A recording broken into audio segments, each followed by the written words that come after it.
E olha só, a gente segue com mais detalhes a respeito desta operação no Rio de Janeiro, porque a ofensiva policial desencadeou uma série de reações violentas no Complexo da Penha, na zona norte do Rio de Janeiro. Vídeos divulgados pela Polícia Civil revelam que os criminosos repetiram táticas utilizadas na guerra da Ucrânia e usaram drones para lançar bombas contra as forças de segurança. Em publicação nas redes sociais, o governador Cláudio Castro afirmou que a ação mostra o tamanho do desafio que o Estado enfrenta, não se tratando mais de crime comum, mas sim de narcoterrorismo. Vamos ouvir os nossos comentaristas. O Cristiano Beraldo, quero a sua avaliação a respeito da dimensão desse conflito, inclusive se assemelhando a conflitos como aquele que acontece na Ucrânia. Bom, há dúvidas de que há ali uma prática de narcoterrorismo, porque se nós observarmos a definição do termo, o que está acontecendo é sim um ataque terrorista para provocar o terror nas pessoas, provocar o terror na polícia, nas autoridades, para que esses marginais, esses criminosos, continuem tocando a sua rotina de tráfico de drogas. O Rio de Janeiro, em razão do seu porto, aliás, porto que tem indicação do atual presidente da República para a gestão. O gestor hoje do porto foi nomeado como um pagamento de uma dívida de campanha, né? Um reconhecimento pela ajuda que o atual presidente recebeu. E aí está lá. O Porto do Rio de Janeiro, de gestão federal, é, sim, uma terra de absolutamente ninguém.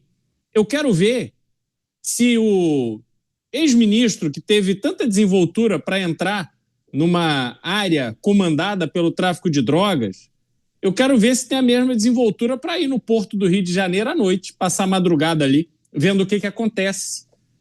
Eu acredito que não haverá essa disposição.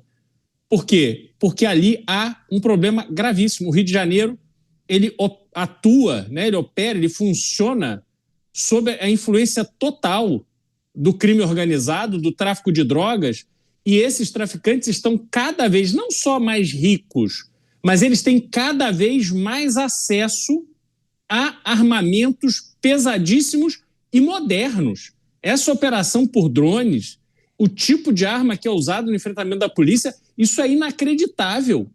E aí o que vai fazer o policial? Não, veja bem, você só pode atirar se o traficante fizer mira contra você. Senão, o policial, se sair vivo desse combate, ele tem que pagar advogado para se defender, porque nem isso o Estado brasileiro oferece a quem coloca a sua vida em risco para defender a sociedade brasileira. Há um total desequilíbrio de forças aqui. A polícia vive de pires na mão, mendigando ajuda do governo federal, verbas do governo estadual, melhores salários, melhores equipamentos, maior proteção. Enquanto os traficantes, os criminosos, os milicianos gastam fortunas para se armar e se preparar mais do que a polícia. Isso não é uma guerra de iguais, não. A gente fica lembrando sempre do filme do Tropa de Elite, que fica retratado ali que existe sim uma banda podre na polícia, mas é uma banda podre. Isso não classifica a polícia como um todo, não. Aliás, tenho muita honra e orgulho de fazer esse programa aqui com o nosso querido e estimado e respeitado delegado Palumbo, que demonstra que as forças policiais guardam honra e moral para atuarem da forma que precisa atuar, mas são contidas por pessoas que fazem questão de impedir que o combate ao crime organizado, especialmente, seja conduzido da forma que precisa ser conduzido. Então nós vivemos um absurdo no Brasil que tem o seu ápice, o seu ponto máximo, a realidade do Rio de Janeiro. Me desculpem, 60 vagabundos mortos é absolutamente nada. Nós temos registrado número do Ministério da Justiça, que é aquele número deflacionado. Nós tivemos, o ano passado, 35 mil homicídios. São quase 100 por dia. Some-se a isso a outros 35 mil desaparecimentos que não foram esclarecidos. Então, vejam quantas pessoas, quantas vidas no Brasil são absolutamente perdidas todos os dias. Essas 60 mortes de vagabundos de hoje não vai mudar em absolutamente nada a estatística e, lamentavelmente, também não vai mudar essa realidade de guerra em que esses marginais estão vencendo contra a sociedade do Rio de Janeiro, a sociedade fluminense, a sociedade brasileira. Roberto Mota, também a sua opinião a respeito dessas táticas utilizadas pelos criminosos que vão se modernizando, né? A gente não está falando ali de uma simples troca de tiro, a gente está falando de drones com bombas lançadas sobre os policiais. Seu microfone, Mota. E também de um número extraordinário de fuzis, Coba. E aqui é importante a gente lembrar que esse problema não está restrito ao Rio de Janeiro. Outros estados fornecem muitos dos criminosos que vêm para o Rio de Janeiro se abrigar nas comunidades. Mais uma das consequências da DPF 635. Informações oficiais mostram que 26%, mais ou menos, do território brasileiro já está tomado pelas facções. São 46 milhões de brasileiros cujo direito de viver e de ir e vir depende da permissão de um narcoterrorista. É essa a soberania que o Estado brasileiro quer manter. O que está acontecendo hoje no Rio de Janeiro é um combate. E por uma razão muito simples. O Estado brasileiro permitiu o surgimento e a manutenção de verdadeiros exércitos do narcotráfico, que dominam as comunidades. Eles fazem isso de forma absolutamente visível.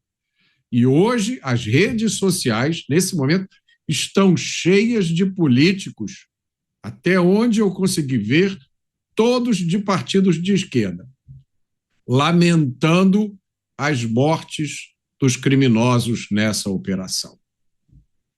Agora, esses criminosos mortos, eles fazem parte de facções do narcoterror que dominam comunidades em todo o Brasil. Isso não é privilégio do Rio de Janeiro. Isso acontece de Porto Alegre a Fortaleza, a Belém, a Manaus. E todo mundo sabe, a maioria dos moradores dessas comunidades em todo o Brasil é gente decente, trabalhadora, que acorda muito cedo para ganhar o seu pão. É gente oprimida o tempo inteiro pelos narcotraficantes. E aí, é como disse hoje de manhã, numa conversa, a minha amiga Renata Ramos, ela lembrou que a convivência entre a maioria de cidadãos de bem e esses bandidos armados de fuzis e granadas é uma convivência impossível. Enquanto o Estado brasileiro ainda tem um resto de monopólio do uso legítimo da violência, o Estado precisa exercer esse monopólio da violência para benefício da maioria das pessoas, para benefício do cidadão de bem. O que significa isso? Isso significa exercer essa violência contra os narcoterroristas. Isso significa que quando os narcoterroristas resolverem enfrentar policiais, que são os representantes do Estado brasileiro, esse Estado que é tão cioso da sua autoridade quando se trata de prender manifestantes com bíblias na mão, esses narcoterroristas têm que sofrer a máxima letalidade possível, porque eles estão usurpando a autoridade do Estado brasileiro para massacrar a população inocente. Então, quem não gosta, quem sente tristeza, quem lamenta ao ver criminosos, narcoterroristas mortos porque enfrentaram policiais, precisa aceitar que esses narcoterroristas sejam presos e fiquem na prisão por muito tempo, até que deixem de ser uma ameaça à população. Porque na vida real, no mundo onde todos nós moramos, exceto as grandes autoridades, com os seus carros blindados, os seus exércitos de segurança, no mundo real não existe essa opção de convivência pacífica entre o cidadão de bem, entre as famílias e os traficantes. Essa convivência que é o sonho dourado de tantos especialistas e tantos veículos de mídia. Deixa eu chamar o delegado Palumbo. Palumbo, chama muito a atenção essa informação de que os criminosos estão usando aí artifícios comparados ao que são utilizados, que foram utilizados na guerra lá na Ucrânia, porque eu fico imaginando quantos policiais já tiveram acesso a um tipo de instrumento desse, de manusear um drone que carregue uma bomba, enfim. Você estava dando testemunho aqui de algumas informações que você recebe de policiais tendo que revezar colete. Imagine só ter um drone como esse aí, que é utilizado em guerras mundo afora, né? O Mota ressaltou aqui mais uma vez o número de fuzis que foram pegos, apreendidos nessa operação até esse momento, números exorbitantes. Ou seja, o criminoso, quando ele entra nessa vida do crime, ele já tem acesso ao armamento mais pesado que existe, que supera qualquer tipo de veículo blindado, derruba helicóptero, como a gente já viu acontecendo no próprio Rio de Janeiro também. E as forças policiais, delegado Palumbo, e o policial tem acesso a esse tipo de armamento para ter, no mínimo, pé de igualdade com as facções criminosas? Não, Kobayashi. E aqui em Brasília, uma deputada anti-horária da esquerda, ela propôs um projeto para que a polícia pare de usar drones. A polícia não usa drone para colocar uma bomba para soltar na cabeça de um traficante, embora eu seja favorável que isso aconteça. A polícia usa o drone para fazer o monitoramento, para fazer as filmagens, para saber onde o traficante esconde a droga. Mas teve uma deputada aqui que colocou esta aberração como projeto de lei. Mas ela não vai falar absolutamente nada sobre os traficantes, que para ela também talvez seja vítima do usuário, que usa um traficante, coloca um explosivo e joga nas forças policiais. Ou seja, é uma inversão total de valores. Aí nós temos um ministro que fala que a polícia prende mal. Daqui a pouco ele vai falar que a polícia matou muito e matou mal. Não, a polícia não matou muito, a polícia se defendeu. Foram 4 agentes das forças de segurança que perderam a vida, arriscaram. Essas autoridades que criticam a polícia não têm a mínima noção do que é você subir um ambiente hostil tomando tiro de fuzil. Eles não têm a mínima noção. Com certeza, se essas pessoas estivessem lá, elas usariam fralda, iriam chorar, iriam pedir para a mamãe, me ajuda aqui, me acode. Mas eles são especialistas. Num ambiente como esse aqui, ó, um ar-condicionado, uma aguinha, um cafezinho, tranquilo, de terno, eles ficam o tempo todo arrebentando a polícia, o tempo todo estourando com as forças de segurança. Concordo com o Beraldo, foram muito poucos bandidos que morreram. Deveria ter sido 600. Ah, você é a favor da pena de morte? Não, eu como cristão eu sou contra, inclusive a pena de morte, eu sou favorável à prisão perpétua, mas eu acho que tem um livre-arbítrio. Quando o bandido está apontando um fuzil para as forças de segurança, um 762, um parafal, ou seja, qualquer arma de fogo, corre o risco de tomar um tiro e morrer. Isso é muito claro. Eu acho que em qualquer país civilizado, é evidente que um bandido que está lá atirando nas forças de segurança, ele tem que tomar um tiro e morrer.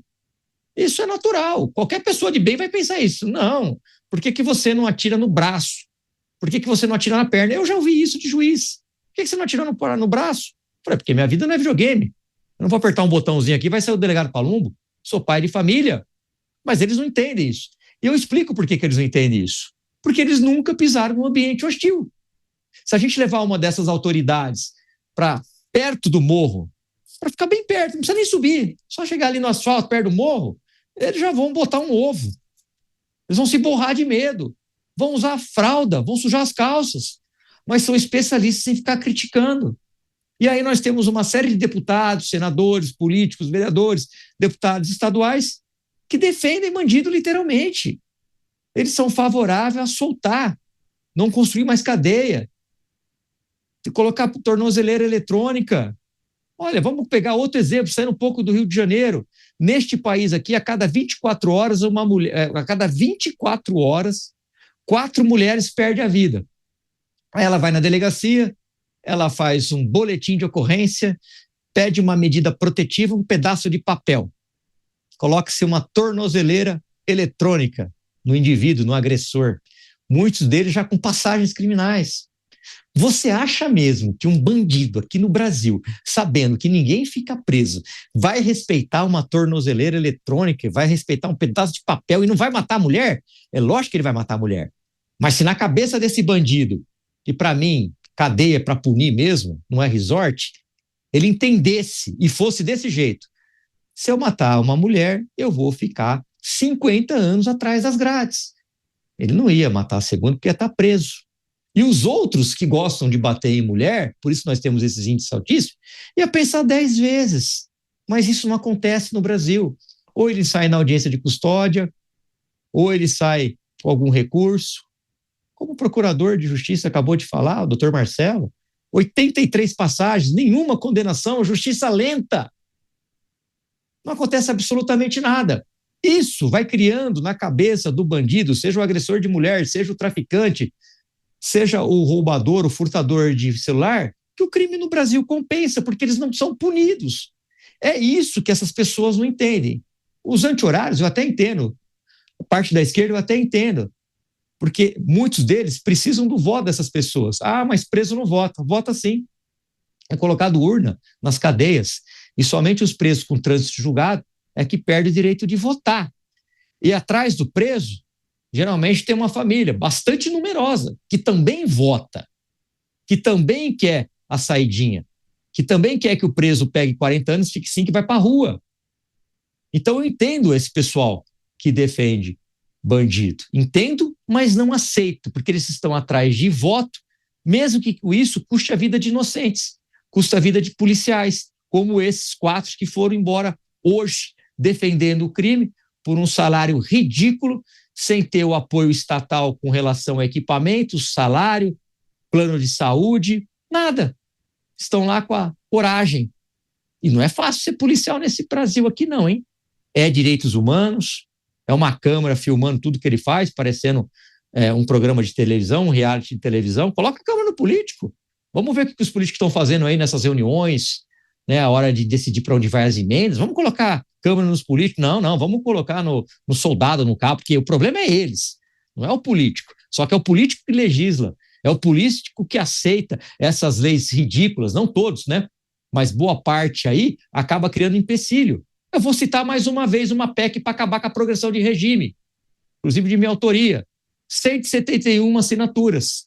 Não tem nenhuma assinatura de 2 partidos. Eu não preciso nem dizer quais são. É claro. E somente em caso de crime hediondo, hein? E olha que eu pedi apoio para eles. Fui com a maior humildade do mundo. Falei, o senhor pode me ajudar? Isso aqui não é uma pauta da direita, da esquerda. É uma pauta da população que está sofrendo. E um deles me relatou. Palumbo, eu não posso assinar isso aí, porque senão eu vou contra o meu eleitorado. Aí fica muito difícil. Fica quase que impossível a gente vencer essa guerra, porque isso é uma guerra, é um terror. E, aliás, as pessoas ainda falam, só complementando, acabando aqui meu raciocínio, Kobayashi, qual que é a diferença de só colocar como facção, deixar a facção como terrorista? A diferença, inclusive, na pena, que vai de 12 a 30 anos, enquanto da de organização criminosa vai de 3 a 8. Então já começa a mudar, inclusive, na pena. Só que o governo e os seus companheiros não querem isso. Aí fica difícil, a polícia fica enxugando o gelo e a gente fica numa luta aqui entre o bem e o mal, Kobayashi. Agora são 19 horas e 28 minutos, a gente vai para um rápido intervalo para você que nos acompanha pela rede. Por aqui, na TV Jovem Pan News e nas demais plataformas, nós seguimos. O Palumbo bem falou aí a respeito de um movimento de defesa de direitos humanos que certamente vai se manifestar e já está se manifestando. Eu quero a opinião do Luiz Felipe Dávila. O Conselho Nacional de Direitos Humanos, CNDH, já entrou com um pedido de providências no Supremo Tribunal Federal nos autos da ADPF 635, que é conhecida como ADPF das favelas, para questionar se essa operação de hoje no Rio de Janeiro não está ferindo a autoridade do Supremo Tribunal Federal. Já o Conselho Nacional de Direitos Humanos já está questionando a ação da polícia no Rio de Janeiro em relação à violação de direitos fundamentais. Luiz Felipe Dávila. Koba, a operação no Rio de Janeiro cumpriu todos os pré-requisitos legais. E, evidentemente, o governador não ia desencadear uma operação dessa magnitude sem ter cumprido todos os desígnios legais.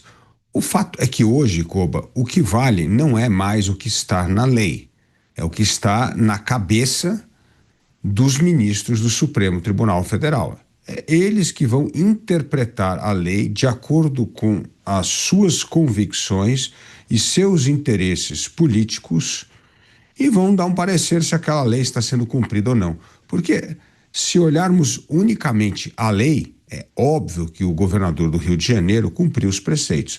O problema é que hoje a lei não vale mais. O que vale é a interpretação da lei, é a leitura que se faz da lei. E isso é muito grave. Isso mostra o grau de arbitrariedade que o Brasil vive hoje e o grau de insegurança jurídica. Porque o que nós queremos é um país onde a lei é igual para todos. A lei ela é cumprida à risca. Ela não é interpretada de acordo com a conveniência pessoal ou a ideologia política de um juiz ou de um promotor ou de quem é que seja. E isso gera enorme insegurança que se traduz no que bem disse todos os meus colegas aqui, impunidade. O que é a impunidade? É o não cumprimento da lei. É fazer com que a lei seja ignorada, que há sempre uma interpretação política da atividade criminosa, como se fosse uma vítima da sociedade, e isso faz com que essas pessoas sejam soltas. Como bem disse o doutor Marcelo aqui, uma pessoa que roubava celular foi 83 vezes presa e solta em audiência de custódia. Então isso é um desastre, isso mostra impunidade. Então o problema não é essas organizações de direitos humanos, que na verdade são verdadeiras tribos da esquerda, dominadas pela esquerda, se vai ingressar com um pedido no Supremo para certificar que o governo do Rio de Janeiro cumpriu. Não, eles querem que isso caia na mão de alguém no Supremo que tem a mesma visão política deles e, portanto, entenda a ação da polícia como uma violação de uma decisão do Supremo Tribunal Federal. É por isso que eles estão fazendo isso, não é porque eles estão com alguma preocupação com os direitos humanos, eles estão usando este episódio para criar um constrangimento político a um governador de direita. Que se esse mesmo episódio ocorresse num estado de esquerda, governado pela esquerda, certamente essas organizações não teriam se mobilizado para recorrer ao Supremo Tribunal Federal. Agora são 19 horas e 32 minutos, nós estamos de volta para você que estava no intervalo da nossa rede, repercutindo aqui um pedido que foi feito pelo Conselho Nacional de Direitos Humanos ao Supremo Tribunal Federal, nos autos da ADPF 635, conhecida como ADPF da favela, questionando a ação da Polícia Militar e da Polícia Civil, da Segurança Pública do Rio de Janeiro, nesta operação que acontece hoje, se não estaria ferindo a autoridade do Supremo Tribunal Federal em relação ao que foi decidido na ADPF 635. Lembrando que a ADPF está hoje sem relator, depois da aposentadoria do ministro Luiz Roberto Barroso. Então não há um ministro relator para apreciar esse pedido neste momento, e isso vai ficar pendente da indicação que será feita pelo presidente Lula para a vaga que foi aberta na Suprema Corte. A gente lembra dos cotados nesse momento, o Jorge Messias e o Rodrigo Pacheco. Nós vamos ouvir também sobre isso, o movimento todo de direitos humanos agora, Cristiano Beraldo, questionando a ação das polícias. Pois é, nada diferente daquilo já esperado, porque quando a polícia resolve agir do jeito que tem que agir, que a sociedade brasileira precisa que ela haja, aí vem esses grupos que não colaboram em nada para a solução do problema, mas são muito eficientes em acusar aqueles que tentam proteger a sociedade brasileira. É simplesmente inacreditável que alguém olhe a situação do Rio de Janeiro e ache que tem espaço para ir acusar a polícia de ofender os direitos humanos. Olha, o que acontece no Rio de Janeiro absolutamente todos os dias é uma permanente, ininterrupta ação contra os direitos humanos da sociedade. E bem, as pessoas no Rio de Janeiro que têm que andar, não pode colocar o tênis, não pode colocar o relógio, não pode usar aliança, não pode falar no telefone, não pode andar com a carteira, não pode isso, não pode aquilo. Quando passa o sujeito de fuzil na sua frente, você olha para baixo. Se você entrar na rua, que está ali no mapa, você pagou como cidadão para construir aquela rua, mas se você entrar na rua que chamam de rua errada, entrou na rua errada, foi morto, porque entrou na rua errada? Rua errada? Como é que é essa história? Aí, essas ONGs não falam nada. Quando assassinaram aquele ex-secretário de turismo de Bariloche, que estava no Rio de Janeiro visitando a cidade e foi morto por uma ação de um desses grupos aí terroristas que tomam conta de áreas da cidade, aí esse pobre coitado desse turista foi ali e entrou na tal rua errada, perdeu a vida. Essa é a realidade dos direitos humanos no Rio de Janeiro. Portanto, este tipo de ONG não deveria nem existir. E existindo, que fale sozinha, que fale por absoluto nada. Porque ter estruturas do judiciário brasileiro se ocupando, consumindo recurso público, tempo de magistrados muito bem pagos para atuarem em conformidade com a lei, mas perderem tempo com esse tipo de manifestação, de acusação, realmente não faz absolutamente nenhum sentido. Não é compatível com a realidade brasileira. Então, quando eu vejo aquela cena das Forças Armadas de Israel, em que, diante da assinatura de um acordo agora de cessar fogo com o Hamas, que estava estabelecido que não se podia portar armamentos depois de uma determinada faixa que ficou ali claramente definida. E aí você vê aquelas imagens de drone. O drone passa, vai monitorando as pessoas armadas ali, os terroristas do Hamas, aí eles resolvem entrar armados naquela zona que não poderiam estar. O drone solta uma bomba, mata todo mundo. Aí fica a ONG da defesa dos direitos humanos brasileira, esse bando de pessoas que ficam aí usando seu espaço na mídia, em rede social. Mas, ai, que absurdo! Israel genocida! Aí temos o presidente brasileiro dizendo que o que Israel está fazendo na faixa de Gaza com os terroristas do Hamas, que assassinaram, estupraram pessoas, idosos, crianças, pais e mães de família em Israel, que o que eles estão fazendo é um holocausto. Então, a gente vê essa conduta absolutamente reprovável, absurda, manifestações inconsequentes de quem não tem a menor conexão com a realidade do Brasil. Essas pessoas têm que ser atropeladas pelos fatos e a polícia, o poder público, tem que agir como se elas simplesmente não existissem. Porque se forem dar ouvido a esse tipo de manifestação, quem se estrepa, quem é assaltado, quem é sequestrado, quem é estuprado, quem perde a vida é o cidadão de bem. Então eles que se danem para lá, eles que vão lá enfrentar a realidade nessas áreas dominadas pelo tráfico de drogas, essas organizações criminosas, essas milícias, para ver como é que é bom viver sob o medo permanente do alvo de um fuzil.